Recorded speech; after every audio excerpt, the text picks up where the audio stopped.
bamamaza yuko bajuguye mu muriro ntibaje.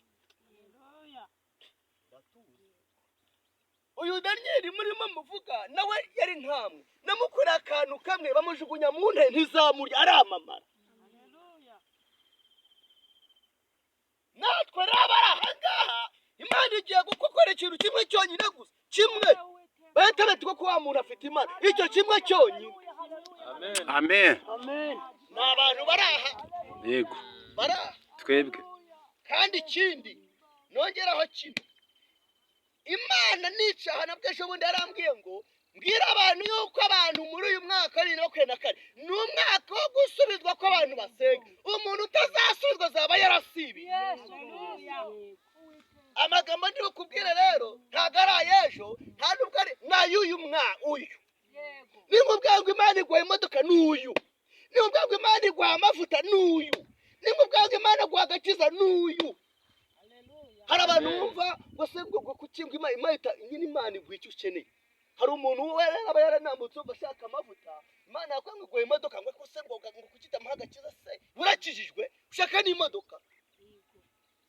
Gusa ngo Imana ngo babura kuvuga ngo imuha agakiza imuha imodoka. Nyine Imana ibura ko agakiza aragafite. Ntabwo Imana yaguha agakiza imodoka itaguha agakiza. Iyo badashaka kuguha agakiza ibera kwenza ukaba mwisi. None wamaze kugukiza irabona ko udakoma kwinda n'ibirenge. Ukaza ngo reba ngo imubwiye ngo visa se ubu gutumwa uzawunya uvuga hano ku misozi hano i Kigali. Ufite kumutwana hano. Imana yacu ishimwe cyane. Amen. Iyo atari mukagira amashyari y'Imana ibwira abantu ahubwo wereba ibyawe. Imana yacu rero uyu mwaka igiye kudukorera igituma natwe twongera tukagira agasuko. Hari abantu bamaze kugira imyera.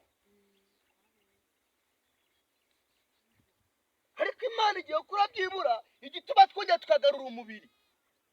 Twongera tukagarura ijambo. Imana igiye kubikora kwiyubahisha kugira ngo ihabwe icyubahiro inyuze muri. Haleluya, haleluya. Amen. Amen. Amen.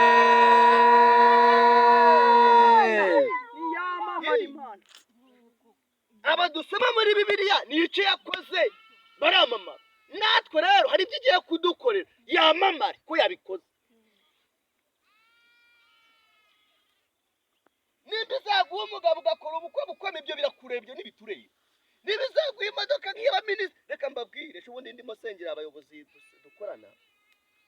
Imana arambwiye ngo iyo umuntu agiye ku minisitiri leta itimuha imodoka yo kugendamo kandi iyo modoka ntabazwa essence. Agomba kugenda hari ama essence buri ya leta ugenda ukanywa gusa tu. Imana yacu ishimwe cyane. Amen. Ese twebwe abakwera ijuru ntidukeneye imodoka zo kugendamo tujya kuvuga ubutumwa?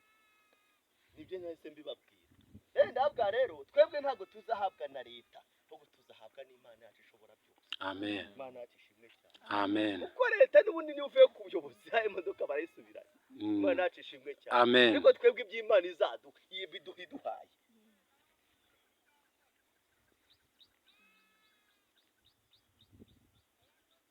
Hari Imana yatuvuzeho turi kadeshi inaya. Hari Imana yatuvuzeho turi Kadeshi Darimaya. Hari Imana yatuvuzeho turi kadeshi barinaya. Hari Imana yatuvuzeho turi Kadeshi Darimaya. Turi kadeshi barinaya. Turi Kadeshi Darimaya. Abantu rero Imana ibavugaho yabahaga isezerano y'uko izabageza i Kanani. Mu gihugu kitarimo kurira, mu gihugu kitarimo gukodesha, mu gihugu kitarimo kurya amadeni, bidero guhindura inzira. Mu gihugu kitarimo kujya mu matsinda ngo wambure bajye kugushaka, adari umuntu reka byakomeye mu itsinda. Hanyuma rero iki cyo gihugu yabasezeranyaga.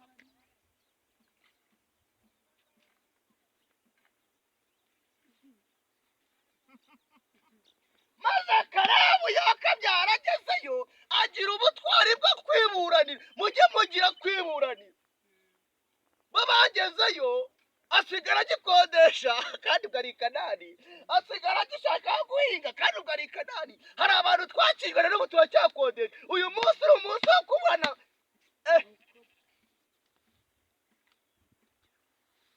njyewe ubwanjye nkizwa nari nzi ngo nsezeye ubukene,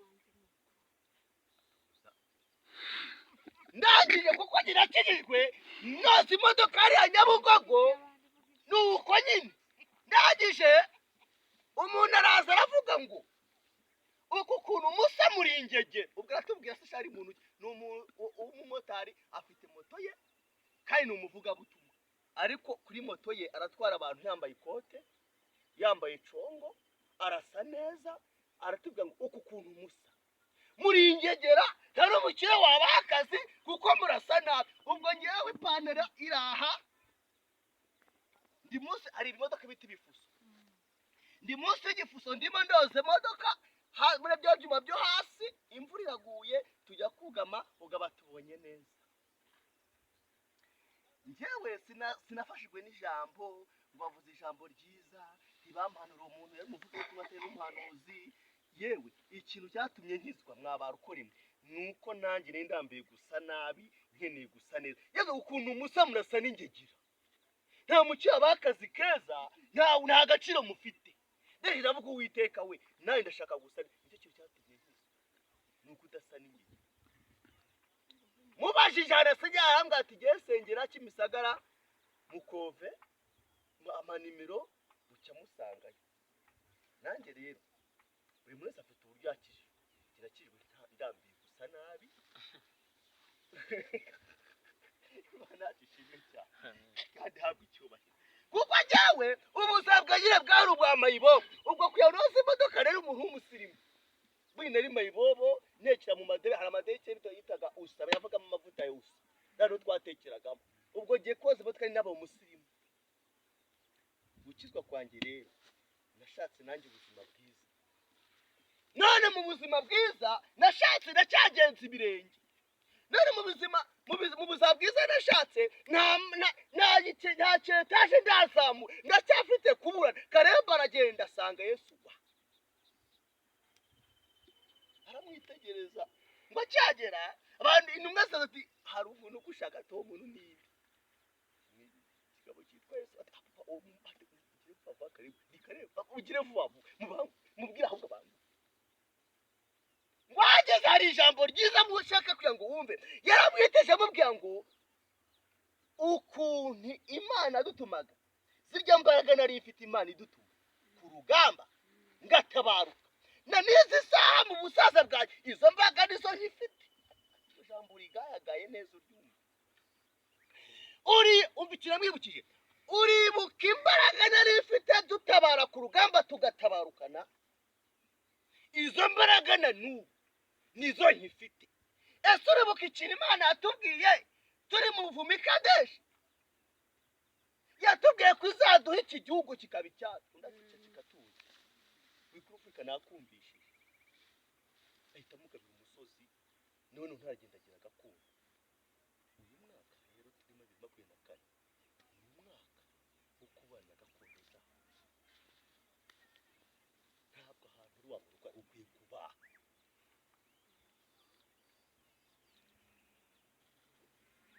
Ntabwo ahantu isara wicaramo ari ukwiye kwicaramo.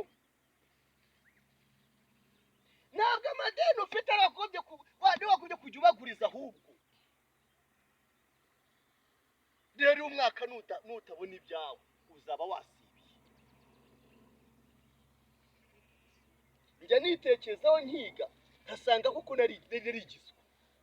Tekereza kugira ngo wige igenge cya mbere, wige icya kabiri, wige icya gatatu. Ibihembwe bitatu batajya amanota y'ibihembwe bitatu basanga ukwiye gusibira nta manota ufite. Ibihembwe bitatu igihe ureba ubuswa wize igihembwe cya mbere, wize icya kabiri, wize icya gatatu, basanze umwaka wose ni fini nta kintu ufite ugomba gusibira. Nguko kwira Imana yatubwiye ngo umuntu udasubizwa muri uyu mwaka turi mu kwezi kwa mbere, umuntu udasubizwa muri uyu mwaka azameze nk'umuntu wasibiye. Imyaka wasenze yose uyibare isanga 2024 nta kintu wibitseho nta nacyo ukwiye gusibira. Icyo kintu giteye agahinda. Imana yacu ishimwe cyane kandi happy.